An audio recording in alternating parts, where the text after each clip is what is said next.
Boa noite a todos. Boa noite. Vamos nessa noite refletir um assunto meio complicadinho nos dias de hoje. Então me preparei conversando com uma mãe que tem esse problema com o seu filho, para eu sentir realmente como é o problema da droga na família. Ouvi algumas palestras, Dr. Drauzio Varela, assim, esse lado científico, uns iam para o lado psicológico, e essa palavra foi muito citada, quase todos eles falavam drogadição. E aí eu fui dar uma olhada para ver, para também usar aqui o termo com vocês, né? É uma dependência, mas é uma dependência física, como a gente está acostumado, e também uma dependência psicológica, física, quando eu dependo cigarro, cocaína, esses produtos, e psicológica, quando eu tenho uma dependência, por exemplo, tem gente que tem dependência de jogo, né? Dependência do próprio alimento, dependência sexual, então são outras dependências psicológicas, né? Então é interessante a gente ver que hoje em dia, na nossa sociedade atual, isso é muito complicado. Vamos? Quer que eu passe por você? Quero. Sozinha ainda, só de pensamento, eu não consigo. Ela não falou nada? Sério. Ela não falou nada? Fiquei quietinha. Então vamos aguardando a equipe. Então, Apoio técnico. Apoio técnico. Pronto, pode passar? Pode, quando eu começar. Como o assunto é pesado e é complicado nos dias de hoje, principalmente quando a gente pensa nas consequências das drogas, né? Então eu resolvi começar com uma história. Por quê? Porque sempre a história ajuda a ilustrar melhor aquilo que a gente quer passar. Jesus não usava também de parábolas, e aí ficava muito mais fácil para a gente entender. Então, olhando, procurando de um lado para o outro, eu encontrei, então, dentro do povo judaico, existe a mitologia do povo hebreu, judaico, na Gênese, a história de Noé. Eu não sei se eu fui envolvida por muita chuvarada que estava acontecendo aí, e veio aquela ideia. Logo que eu comecei a ler, e Deus pediu a um homem, eu vi que ele tinha 940 anos de idade. Falei, será que eu chego lá? Acho que eu vou usar essa parábola mesmo, para ver qual é a receita disso daí, que eu posso fazer algumas reflexões. Tirei umas reflexões para caminhar nesse sentido. Então é aquela história simples, né? Que Deus chama Noé para ele construir uma arca e colocar dentro da arca a sua família e um casal de todos os animais que existiam na terra, porque ele queria proteger Noé, que ele gostava muito, que era um homem bom, e a sua família.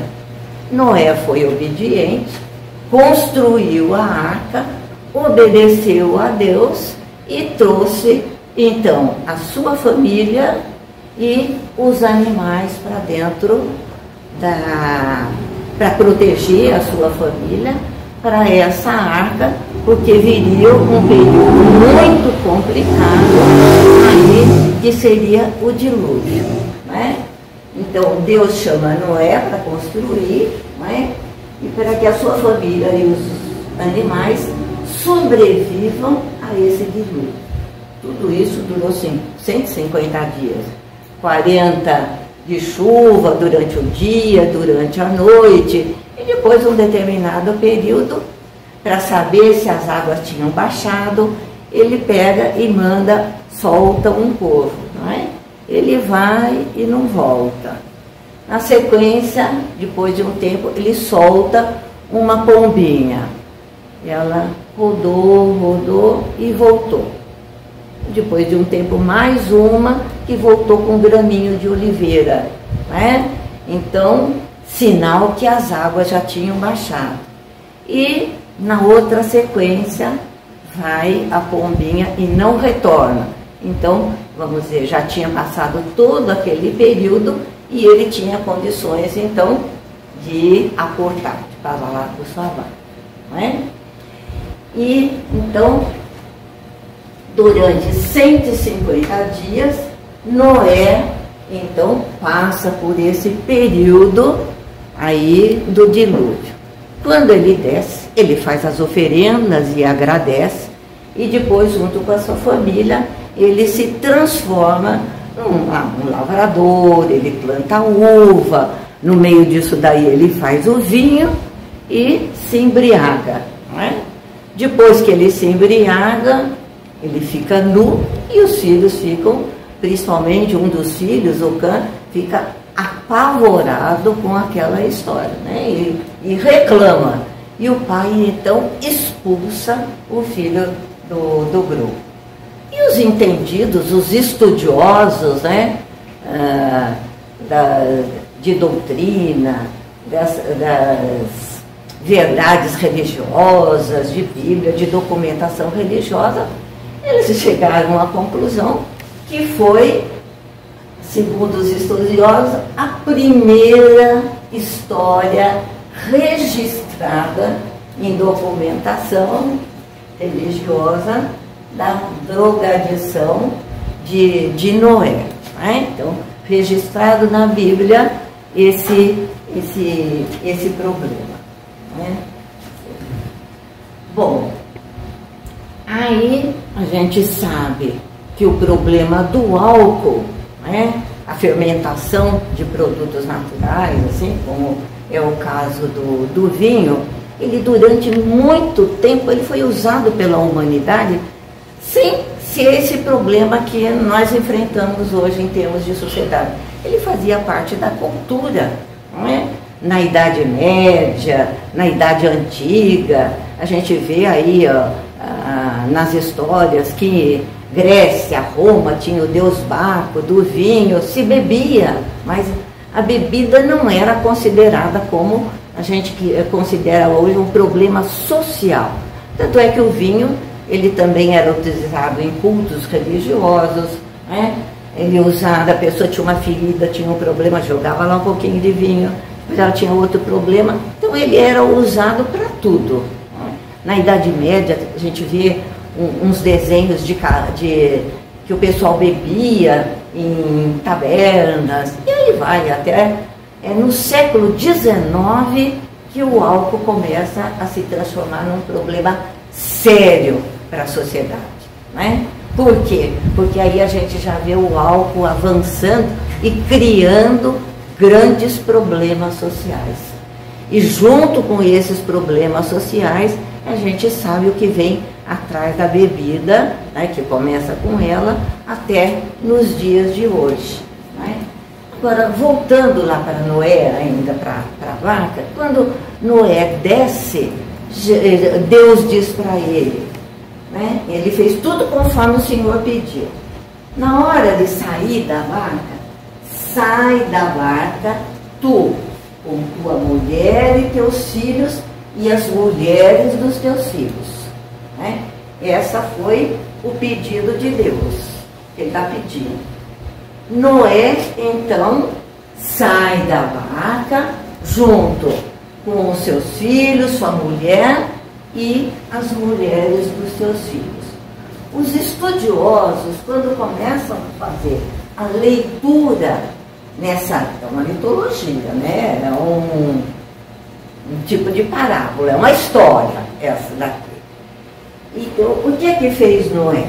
Nesse momento que Deus pede e ele obedece, na hora da saída, sai Noé, o que Deus pediu?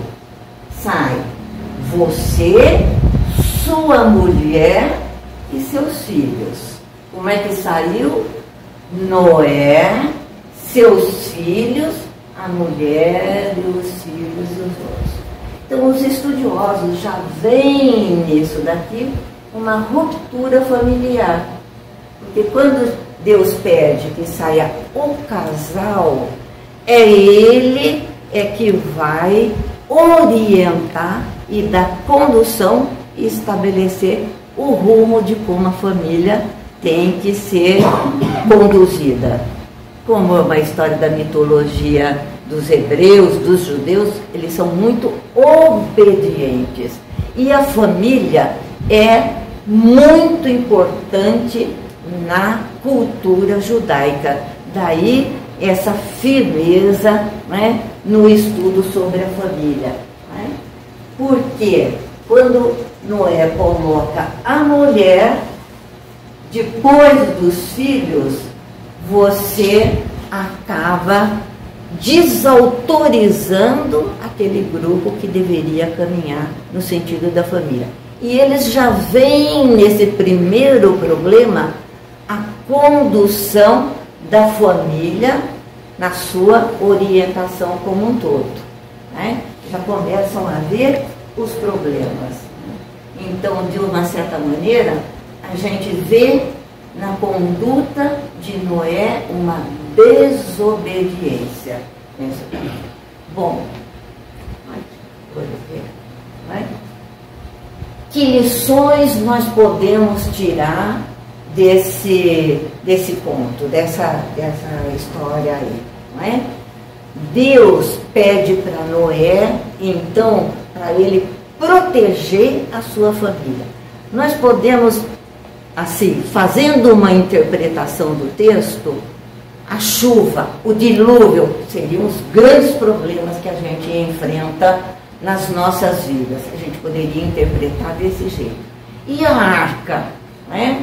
A arca seria um ensinamento religioso. Pode ser um evangelho, mas qualquer ensinamento religioso que traz a família no conjunto, no todo, naquela orientação. Então, como se a gente estivesse sempre trabalhando no todo, protegendo no todo, orientando o grupo familiar. Por que tudo isso daí? Porque quando ele promove essa ruptura, vamos dizer que ele deixa de ser um bom pai, não é? No seu exemplo de família. Ele se embebeda, ele fica nu, ele expulsa o filho. Então a gente já começa a ver uma desagregação no núcleo familiar. Isso não quer dizer, e aonde a grande dificuldade é que ele começa a tomar as decisões sozinho, sem compartilhar as decisões do grupo. Né? Isso me fez lembrar muito Joana de Ângeles, quando ela trabalha a constelação familiar e ela fala nesse núcleo familiar, né? Que é formado pelo, lógico, né? Ou pai, pela mãe, ou pelo responsável. Ela diz que pode ser um tio, um avô, uma avó, mas seria a pessoa responsável que faz parte desse núcleo no qual todo outro grupo tem que girar, mesmo no sentido de obediência, porque lei de harmonia tem que ter uma certa obediência. Harmonia já quer dizer cumprimento de regras, cumprimento de funções, leis naturais, né? Família, amor, tudo isso daí. E para completar, a gente tem até no Livro dos Espíritos, pergunta, acho que é 562, que fala lá da nossa missão paternal e maternal, né? Na orientação dos nossos filhos, né? Na orientação dos problemas que a gente vai enfrentar, né? Que a gente passa. Isso não quer dizer, falando agora, que a culpa está só na gente, nos pais, né?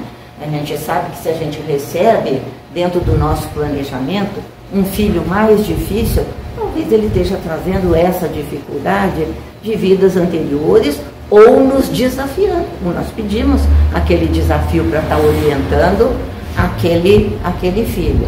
Pode ser N possibilidades, mas eu estou aqui dividindo as responsabilidades, porque de qualquer jeito a nossa missão como pai é orientar, é encaminhar. Ah, mas ele não quis, ele não queria, eu falei que não podia, ele não me obedeceu. Não tem problema, mas eu estou aqui, eu não estou desistindo. A gente acaba respeitando a maneira com que o filho está querendo se conduzir. Isso é importante, mas dentro da nossa responsabilidade é não abandonar. Eu estou aqui para tudo que você precisar. Né? Nós não podemos de maneira nenhuma perder esses passos de convivência. Que convivência? Não estou falando de convivência física, eu estou falando principalmente do nosso projeto de convivência espiritual, em termos de família espiritual. Bom, então a gente já começou a identificar alguns problemas que se iniciaram há muito tempo atrás. Isso é para dar para a gente uma noção que os problemas não surgiram hoje como se fosse uma pipoca, né, Fernando? Que eu sempre falo isso. De repente você põe o grande e tum. Não, não é uma pipoca. Eles vêm, eles têm as suas origens desde milênios até, que vem encaminhando para chegar nos dias de hoje. Começa lá o álcool, o vinho fazendo parte da cultura, aquilo vai caminhando. E hoje, qual é o maior problema que nós temos hoje, diante de muitos problemas que nós temos? Eles acabam sempre se relacionando, tudo acaba girando em questão da droga. Bom, se eu disse que ele não surge de repente, não é?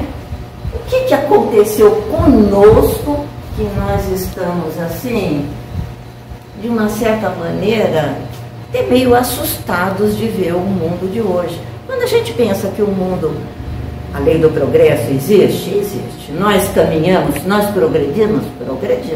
A gente conseguiu muita coisa boa, conseguimos. Mas de repente a gente se assusta com o mundo de hoje, não é? Com essas dificuldades que a gente tem dentro da família. Uma hora é problema econômico, político, a família dividida porque um é isso, outro é aquele outro. E depois a gente também tem um grande problema, que são esses desafios. Né? O que está acontecendo conosco? Quando a gente conversa com os jovens, quando a gente faz um atendimento fraterno para os jovens que chegam para a gente, parece que existe dentro um vazio existencial. Eu faço mais ou menos o que eu tenho vontade de fazer, é nisso que eu acredito, é nisso que me satisfaz, é nisso que estão os meus problemas, que eu sinto que é melhor. A vida não tenho nada a perder se eu fizer isso daí, não é? Porque parece que existe uma descrença. Deus parece que não existe na vida dessas pessoas. Existe um distanciamento de Deus. Quando a gente conversa e quando a gente faz, fica tudo muito distante, não é? Além desse distanciamento, a gente já viu em várias palestras aqui, que o materialismo começa a ocupar esse lugar. Antigamente ele era ocupado pela fé. A religião, a gente falava assim, se você fizer isso, você vai para o inferno. Se você fizer aquilo, você vai para lá. A gente tinha assim, um certo medo e acabava de uma maneira de pressão ou não, a gente ficava meio com medinho, então a gente tinha uma certa fé, um certo medo que a gente fosse não parar lá do lado do inferno. Certo não é, mas a informação era aquela e ninguém estava assim tão perdido, né? Mas a gente viu que aquela fé que foi se desfazendo com o tipo de sociedade, com o abuso da própria igreja, aquela fé foi simplesmente substituída pelo materialismo, que a gente cansou de falar. Né? Aqui a gente tem que ver. Porque essa fé foi substituída pelas coisas materiais. Hoje, eu me preocupo muito mais em preencher esse vazio com coisas materiais do que preencher esse vazio com essas coisas profundas do espírito que a gente tanto reflete aqui dentro do centro.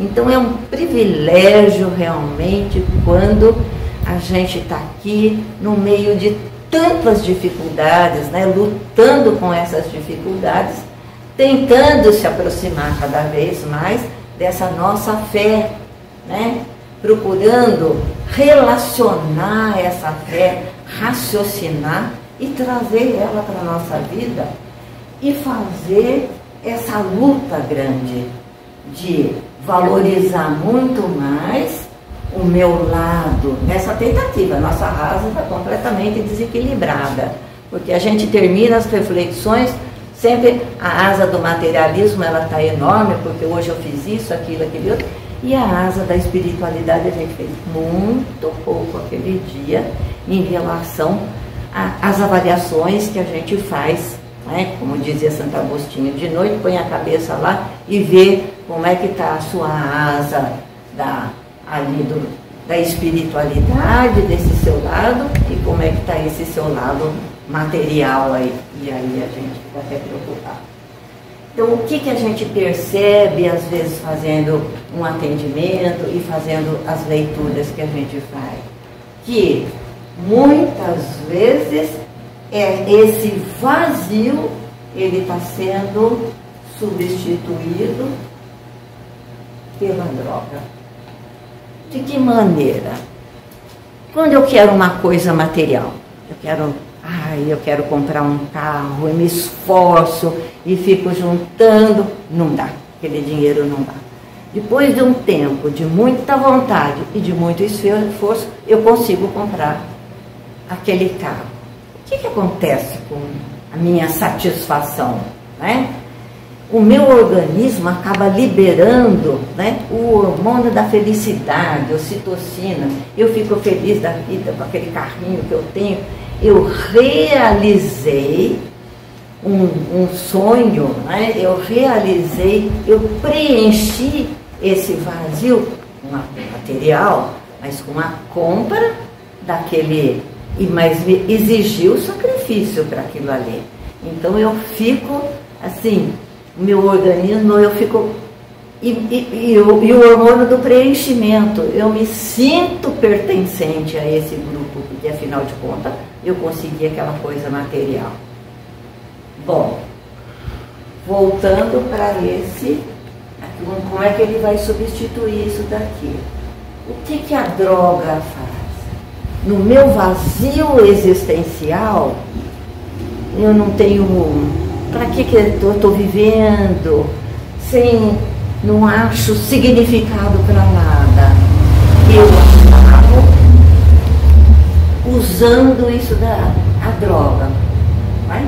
Que todo mundo, a gente, pelas palestras, aí começa, estou meio desanimada, meio assim, vou experimentar um cigarrinho aí de maconha que vai me trazer uma certa tranquilidade, vai me trazer uma certa euforia, não é?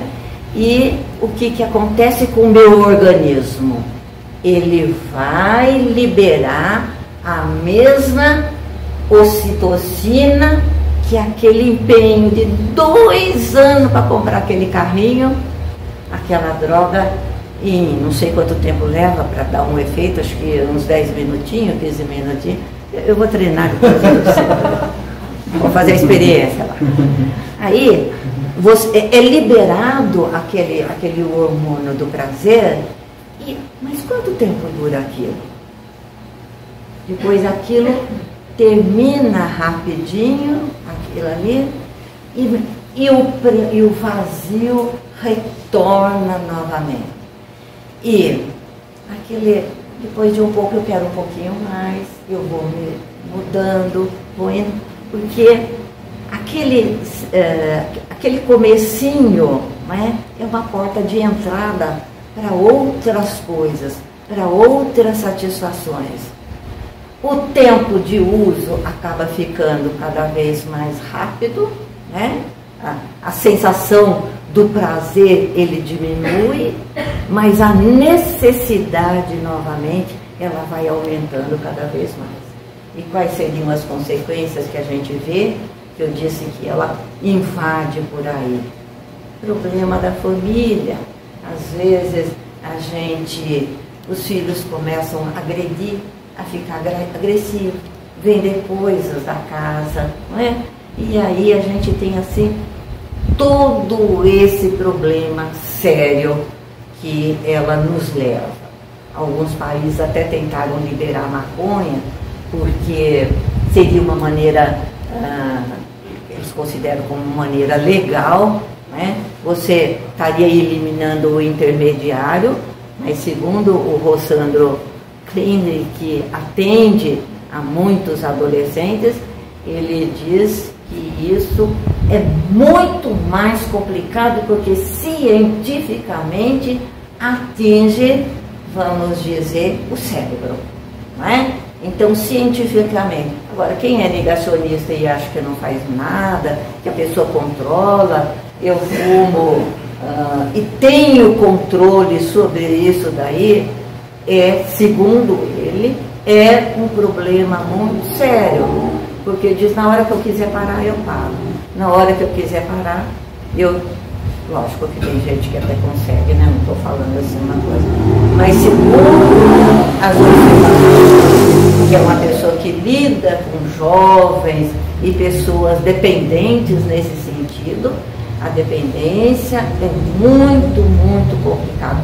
Tanto é que a Organização Mundial de Saúde, ela está fazendo uma análise deste problema muito mais como um problema de saúde, de doença, do que qualquer outra análise, que a gente às vezes faz até um julgamento meio complicado às pessoas que são dependentes, né? No qual a gente deveria estar olhando com um olhar sem julgamento. Eu estou aqui, se precisar de uma orientação, o que a gente pode fazer nesse sentido de se munir de mais observação, de mais experiências, é isso que a gente tem que fazer, né?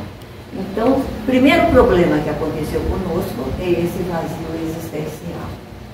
O segundo problema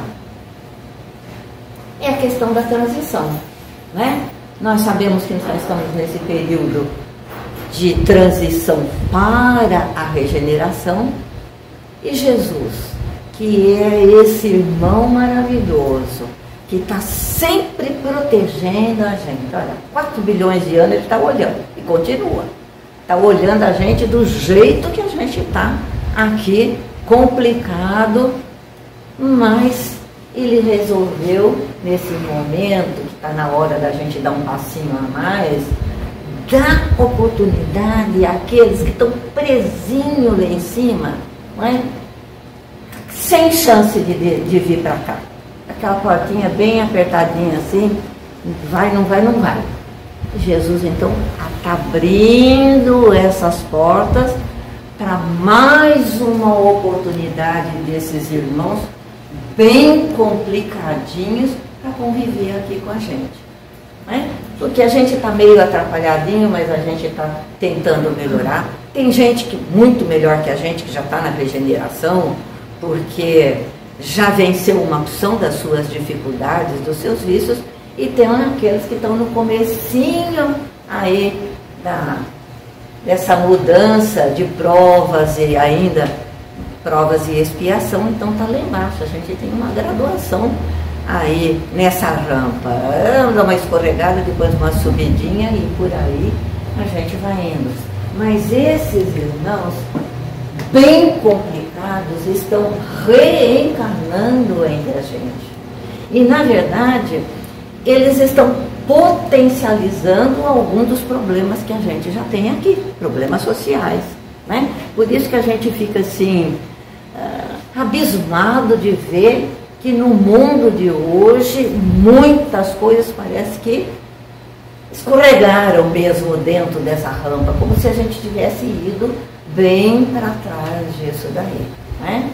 Mas a gente está vendo coisa que a gente achou que a gente não viria mais isso daí. Mas é a misericórdia divina que ao mesmo tempo está mandando essa leva para que eles tentam que a gente possa fazer alguma coisa, a gente recebendo como filho, como neto, como amigo, como isso daí, como participante da nossa casa, como é que nós o que é que nós podemos fazer para ajudá-los, né? E por quê? Porque nós estamos vivendo uma nova realidade dentro do nosso país. Alguns anos atrás, a gente ligava a televisão ou mexia nos nossos jornais, a gente via que o grande problema nosso era o problema da fome. Era um problema seríssimo. Hoje em dia, com o desenvolvimento da ciência, nós sabemos que a gente tem comida à vontade. O problema é a distribuição da comida. Enquanto a gente está aqui no nosso agro, produzindo, exportando em grande quantidade, a gente assiste a África, né? Aquela propaganda daquelas crianças com aquele olhinho aberto, vivenciando o problema da fome. Então a fome não é mais problema atual. Produzir alimento a gente já produz. O que a gente precisa deixar é de ser menos egoísta, olhar mais o outro, né? Tentar trabalhar nesse sentido. Então a fome, ela já deixou de ser o grande problema atual. Mas o nosso problema é esse daqui, né? É um problema mundial, né? Onde a gente tem que descobrir, né, como vamos caminhar nesse sentido, né? Nós estamos capacitados para ajudar alguém aqui na casa, a gente tem essa competência, né? As famílias que têm problema, nós conseguimos atender a essa demanda. Dourado é uma cidade pequenininha, mas a gente já vê que existe algumas, a gente entra na internet e procura dentro da doutrina espírita, já existe alguns lugares de atendimento dentro da doutrina para tratar do problema da droga, mas são poucos, porque eu acredito até que você sustentar uma entidade,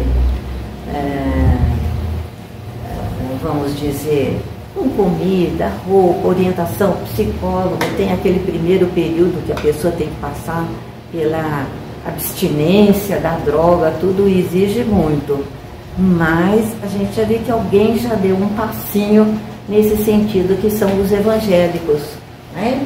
Eles já têm alguma coisa elaborada já para esse atendimento, já um pouquinho mais avançado do que o nosso próprio movimento, né? Agora, o que eu achei interessante para a gente continuar nisso daí, tem uma revista espírita de 1863 que Kardec vai mostrar as fases pela qual o espiritismo passou, né? Isso assim, só para a gente localizar uma coisinha que eu quero falar. A gente já passou as mesas girantes, foi aquela fase da curiosidade, o movimento filosófico. Depois que Kardec começou a analisar aqueles movimentos, afinal de contas, o que eu estou observando? é lazer, é brincadeira. Ele começou a ver que tinha uma coisa séria atrás disso daí e fazer perguntas, firmar filosoficamente o que era, na primeira fase, apenas uma curiosidade. Então a coisa está ficando séria. Cientificamente, ele está analisando essa curiosidade. Na sequência, elabora-se documentação, a gente já tem mais a doutrina sendo elaborada, as obras já escritas, tem as grandes lutas, né? Lá em Barcelona se queimam os livros, né? Aquela primeira fase que ninguém... As dificuldades para você fundamentar o que estava chegando. Na sequência a gente tem o período religioso. É o estudo. Vamos estudar, vamos entender melhor o que é que está chegando para nós. Né? Então é um movimento baseado nos ensinamentos de Cristo. Né? Que visão é essa, né? que os desencarnados estão trazendo, estão acrescentando para nós? E nós temos em 5, Kardec coloca como período intermediário, que é um pouco da religião, um pouco de estudo de religião, para essa renovação social. Seria o último período. Ele chamou esse período de intermediário. E os estudiosos da doutrina que a gente conhece, né, que aparece aí pelas lives, né, chegam à conclusão, analisando todas essas fases, que nós continuamos ainda na fase do estudo, na fase religiosa, que nós não passamos ainda para esse intermediário, que as nossas ações dentro dos problemas atuais, que as nossas ações, que o movimento espírita ainda é um pouquinho tímido em relação aos problemas atuais que estão acontecendo. Então, essa renovação social, esse movimento atual que nós estamos vivenciando, qual seria então esse trabalho nessa fase? A gente trabalhar esses obstáculos, né? Para essa transformação, para que esses obstáculos desapareçam, né? Lógico que é tudo muito lento, terão desaparecido, para a gente vivenciar essa renovação social para o período que nós vamos agora, de provas e expiação para o regeneração. Somos nós, seres humanos, nós, humanidades, é que vamos fazer essa transformação. É preciso que a gente caminhe, que a gente agilize, porque a transformação, a resolução dos problemas que a gente está vivenciando, ela não vai cair de presente para nós. A gente sabe disso daí. Todo mundo que está sentado aqui, todo mundo sabe, né? A gente tem refletido muito isso daí, que é o esforço nosso para... O número 4 é importante? É importantíssimo. E se a gente não tiver estudado, se a gente não tiver mergulhado nesses ensinamentos, nós não vamos saber qual vai ser o nosso papel aqui. Tem que ser um papel crítico, raciocinado. Eu vou sair correndo daqui e vou resolver o problema da droga do Oriente Médio? Não. Né? Como o Galassi não está aqui para brincar comigo, mas é tudo devagarinho. Nós temos que resolver, nós temos que nos voltar, não é para a nossa família. A nossa missão é com a nossa família. E eu digo nossa família, também não estou falando só da família consanguínea. Nós aqui no grupo, essa sala, que todo mundo que está aqui, é a família espiritual.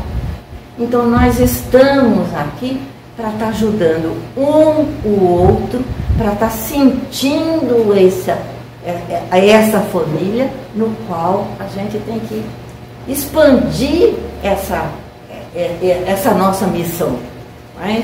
No qual a gente está sendo alertado. Olha, 1863. Kardec, com a orientação dos espíritos, já estava mostrando, né? E isso daqui tinha que estar pronto, ele diz na revista, que isso daqui nós estaríamos no século XX já no número 6. Né? Para ver como nós estamos atrasadinhos aí nas nossas dificuldades, na rampinha aí estamos escorregando muito, né? Como todas as palestras, vamos insistir em assumir o nosso papel e caminhar para isso daqui, para a gente estar acudindo esse problema sério no qual nós estamos enfrentando, né? Essa dependência. Eu acho que e, bom, se o problema da droga é um problema tão complicado, né, que existe esse arrastamento, né, que existe essa dificuldade muito grande de a gente sair de qualquer vício. Né? Vício de comer chocolate é duro, é difícil, é diferente. De alimentação, ainda é mais esse que dá essa satisfação. Porque, aparentemente, a droga é ruim? Não. Se tivesse uma pessoa para dar o seu depoimento, não. Ela traz essa satisfação. Né? Ela traz essa parte do prazer. Mas a cobrança é pesada. Né? Afinal de contas, se eu estou falando que a dependência é muito grande então a gente é arrebatado para a droga, a gente é arrastado para ela. E eu não resisto, então a coisa vai e carrega todo mundo num arrastão. Na hora que eu fui ver a resposta, então estava vendo que tentação todo mundo tem. Quem não tem tentação? Não é? Egoísmo, vaidade, orgulho, porque eu quero isso. A gente tem essas tentações do mundo material, mas irresistível não. Nós temos o livre-arbítrio e sabemos muito bem o que pode e o que não pode. É a gente que decide de vez em quando e diz, não pode, mas eu vou fazer, porque na hora que eu não quiser, eu largo isso daí. Vou tomar um pouquinho de vinho, não como Noé tomou, na dieta mediterrânea diz, um cálice de vinho no jantar é muito bom. Quem arrisca, nós não sabemos das nossas tendências um tempo atrás, de repente resolve fazer uma dieta mediterrânea para chegar nos 900 anos, e aí o que acontece? Vai ter que ir para a liga do AA. Por quê? Porque acha que pode. Temos que também, Paulo diz, pode. Cuidado, porque nem tudo é lícito. Né? Sabemos as nossas tendências anteriores para a gente estar se sentindo à vontade de estar fazendo muita coisa. Né? Chico Xavier, ele diz o seguinte, olha lá, a tentação é como um cachorro gigante correndo atrás da gente. Não é isso? Você é louco, você é forte, corre, mas ao mesmo tempo você é louco para que ele te pegue. Você não quer, mas quer. Né? Então, olha que é a tentação. Eu não quero. Mas eu quero. Nós temos, isso que a gente tem que tomar cuidado. Da nossa fragilidade. Por isso que a gente tem que fazer o que o Santo Agostinho pediu. Não é isso? Põe a cabeça e vê qual é a fragilidade. Não é? Mas é para arrancar o joio todos os dias lá, de noite, né? Pensando o que eu fiz durante o dia que a coisa não estava boa. É para fazer aquele... Santo Agostinho não falou que é para fazer no dia 31 de dezembro, você faz a listinha do que você precisa melhorar, porque não fez, a gente deixa a listinha do lado. Não, é todos os dias. Por quê? Porque a dependência é complicada. Tanto faz a dependência psicológica como a dependência dos químicos, né? E Joana de Ângeles, ela dá um conselho, né? Que se a gente está envolvida, se a gente tem alguém da nossa família passando por esse problema complicado, que é o problema da droga, vamos ter uma resignação temporária. Vamos aceitar temporariamente, porque tem que enfrentar, o problema está ali, né? Você tem que vencer aquele problema. Você aceita a realidade. Eu tenho isso, eu admito. Porque ela diz que o primeiro movimento de admitir já é o primeiro passo. Eu admito que eu tenho a dificuldade e que eu tenho a dependência, tá? Mas é uma resignação temporária, porque eu não me acomodo. Eu tenho a dependência, eu tenho o complicado, mas o que é que eu posso fazer para tentar sair? E a pergunta 909, que diz que a gente pode sair, eu quase desmaiei, com pouco esforço. Pouco esforço. O que é que nós não temos? É vontade. João, passou um tempão falando de vontade aqui, a gente lembra dessa vontade. Vontade a gente tem, né, João? Você chegou a concluir que a gente tem, mas tem pouca vontade. E aquela do cachorro? Eu tenho vontade, mas saiu correndo, dá vontade, e aí a gente caminha. Né? Então, vamos aceitar as nossas dificuldades, elas existem, é um dos problemas mais complicados. Quando a gente pensa assim, só para a gente dar uma encerradinha, eu assisti uns vídeos de menina de bom, a Cracolândia eu nem quero falar porque é uma coisa muito dolorida, a gente está vendo aquela quantidade de jovens, você olha assim, é todo mundo meio fora, é uma coisa muito impressionante de a gente ver. E, ao mesmo tempo, a gente vê aquelas meninas de 11, 12, 13 anos de idade se prostituindo para ter um dinheiro, porque o crack é uma das mais baratas que existem, né? E parece-me que até com mais facilidade, não sei, de se obter, né?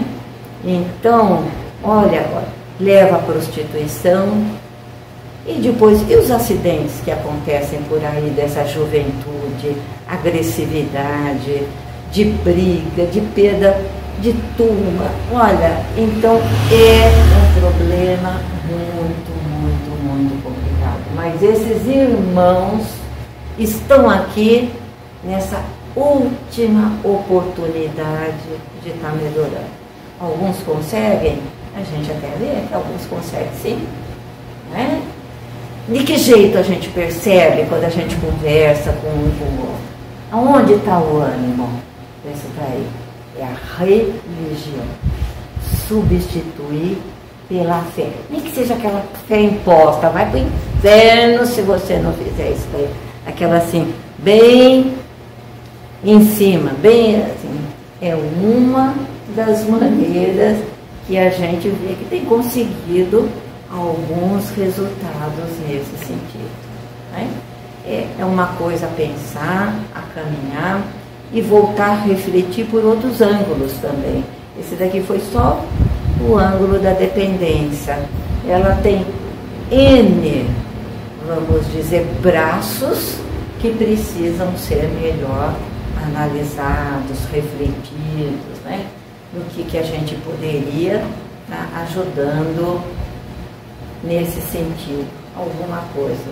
Porque eu, quando olho Dourado, vejo uma cidade parece que tão tranquila, na hora que eu começo a falar, mas você não conhece, porque tem esse problema de noite em tal lugar, tem isso, só ver, só um dia, uma noite aí, a senhora vai ver lá em cima o que é que acontece, o que é que você vai ver. Então eu chego à conclusão que o nosso problema aqui também, ele não é tão mais leve da maneira com que eu estou pensando, do que eu não vejo por aí, não é?